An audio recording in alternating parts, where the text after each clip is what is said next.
Sodom and Gomorrah, two names that echo through biblical history, shrouded in mystery, decadence, and a severe divine warning. These cities, located in the Jordan Valley, were not just ordinary settlements. They were centers of wealth and influence, thriving with an economy that attracted merchants from distant lands. The markets were bustling, filled with spices, fine fabrics, and precious metals. Grand temples stood tall, dedicated to strange gods, displaying the people's opulence. But beneath the shimmering surface, something was deeply wrong. Unchecked luxury had bred arrogance, and prosperity, when distorted, fueled a society drifting away from righteousness. And right here, biblical history begins to teach us invaluable lessons. Wealth, when misused, can become a dangerous trap. Sodom and Gomorrah weren't just prosperous. They were obsessed with power and pleasure.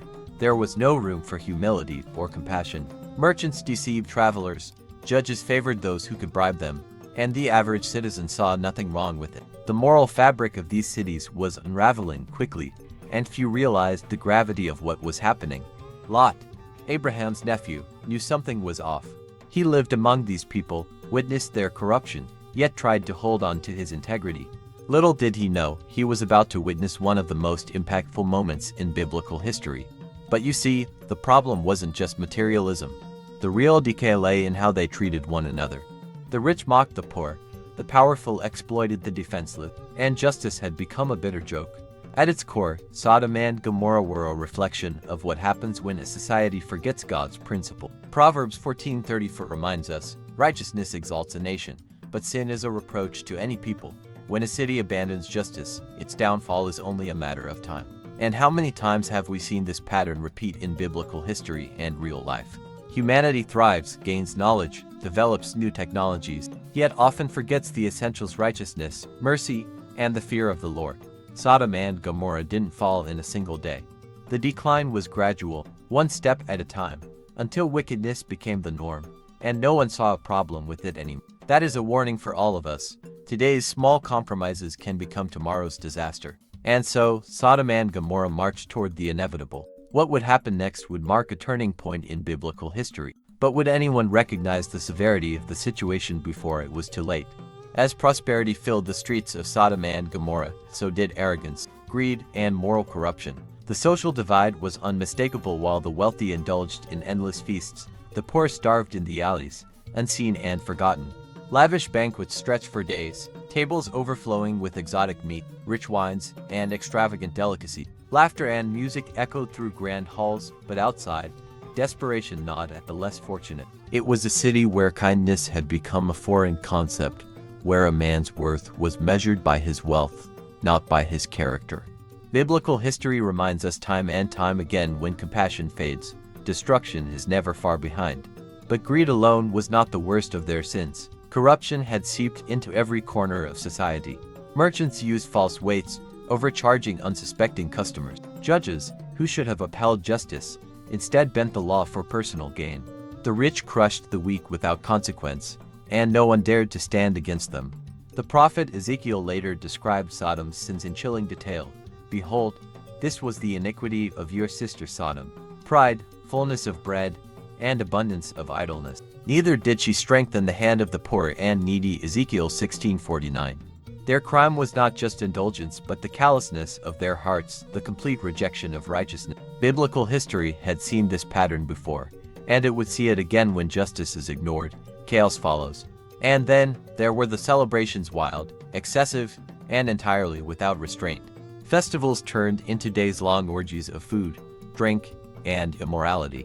Pleasure became the only pursuit worth chasing. Drunkenness and debauchery were not just accepted, they were expected. Those who refused to partake were mocked, considered outcasts in a city devoted to its own desires. It was a place where self-indulgence had replaced self-control, where pleasure ruled over principle. Biblical history warns of this in Proverbs 23:20-21. Do not join those who drink too much wine or gorge themselves on meat, for drunkards and gluttons become poor, and drowsiness clothes them in rags. A life without discipline always leads to ruin.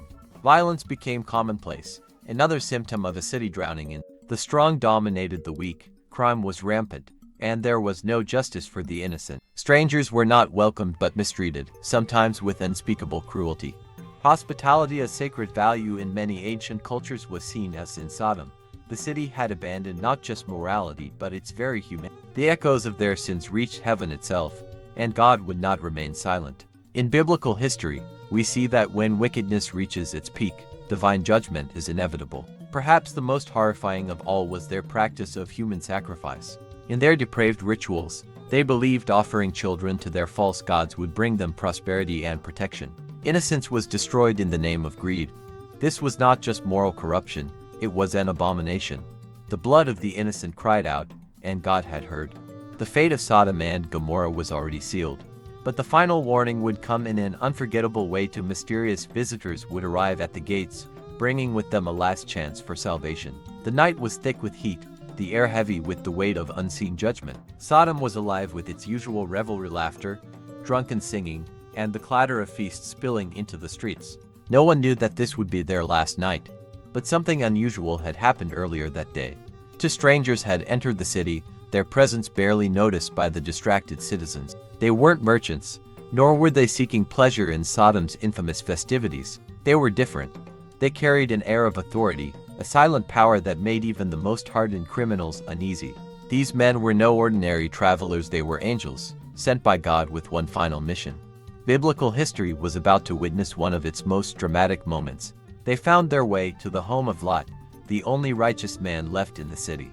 He recognized them immediately, though he did not yet fully grasp their purpose. With urgency, he insisted they stay under his roof, away from the dangers of the streets. Hospitality, after all, was sacred, and Lot still clung to some form of morality amidst the darkness around him. But word spread quickly: strangers had arrived, and in Sodom, newcomers were not welcomed with kindness. A mob soon formed, their intentions clear. They pounded on Lot's door, demanding that he hand over the visitors so they could abuse them. This was not just a crime of passion, it was proof of the city's complete depravity. The last thread of decency had snapped. Biblical history tells us that when wickedness reaches this level, judgment is not far behind. Lot pleaded with them, begging them to reconsider, but their hearts were hardened. Mercy had no place in Sodom. Then, in a single moment, the visitors revealed their true nature. With a mere gesture, they struck the man outside with blindness, sending the crowd into chaos. Panic filled the air as they stumbled and cursed, unable to find their way. It was a clear sign this was no ordinary night. The angels turned to Lot with urgency, their message unmistakable: get out, take your family and flee. The Lord has sent us to destroy this city. Genesis 19:12-13. Biblical history teaches that God's patience is great, but when judgment comes, it is swift and absolute. There was no time to hesitate. Lot ran to his sons-in-law, urging them to flee, but they only laughed. To them, the idea of divine destruction seemed ridiculous. They had lived their whole lives believing they were untouchable, that Sodom would stand forever. How many times does biblical history show us the same pattern?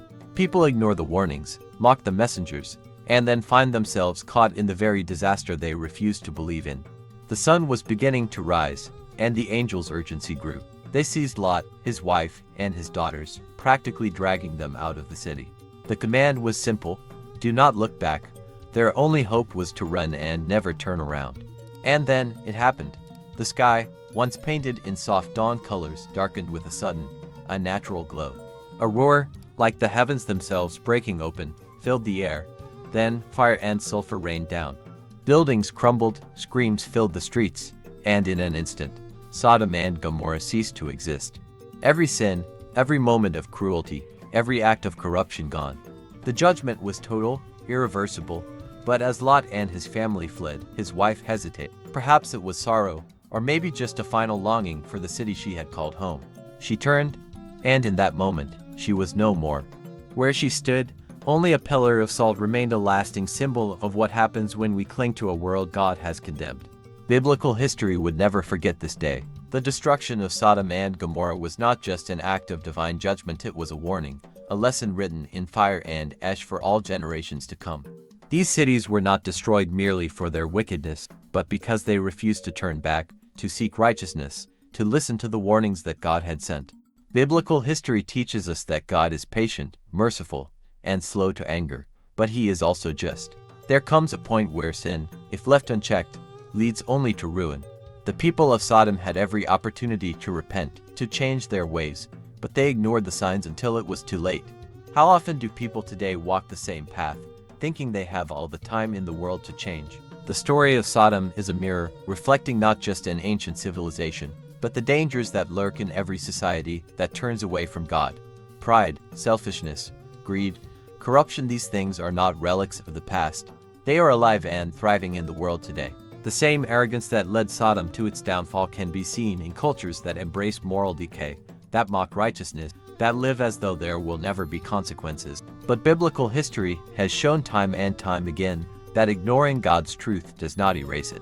There will always be a reckoning, whether in this life or the next. Yet, even in the midst of judgment, there is hope. Lot was spared because he chose to live, to obey, to trust in God's warning. And that is the message we must take from this story. There is always a way out. God does not take pleasure in destruction. Ezekiel 33:11 says, "As surely as I live, declares the sovereign Lord, I take no pleasure in the death of the wicked, but rather that they turn from their ways and live." If Sodom had repented, its fate would have been different. Just as Nineveh, centuries later, repented at Jonah's preaching and was spared, so too could Sodom have been saved. The lesson is clear. Those who seek God, who turn from wickedness, will always find mercy. But what about us? What can we learn from this moment in biblical history? We must ask ourselves, are we listening to the warnings God places in our lives? Are we ignoring the signs, pretending that everything is fine when it isn't? Or are we living with open hearts, ready to follow His path? The world may change, but God's truth does not. He calls us to righteousness, to humility, to love. We are not meant to live for temporary pleasures, but for eternal purpose. The people of Sodom lived for the moment and lost everything, but those who trust in God will never be shaken. And so, the story of Sodom and Gomorrah stands as both a warning and a call to action. Will we learn from it? Or will we, like Lot's wife, look back at a world destined for destruction? The choice is ours. But one thing remains certain: God's justice is real, and His mercy is waiting for those who seek it. Biblical history has spoken. The question is, will we listen? Sodom and Gomorrah's fate serves as a chilling reminder. When a society abandons righteousness, destruction follows. But here's the real question: what would happen if such a city existed today? Would history repeat itself, or would people finally listen to God's warnings? Let me know in the comments what lesson stood out the most to you from this story. How do you see these warnings reflected in today's world? Your opinion matters. And before you go, don't forget to subscribe and turn on notifications so you never miss powerful, eye-opening content like this. There's so much more to uncover, and you won't want to miss what's coming next.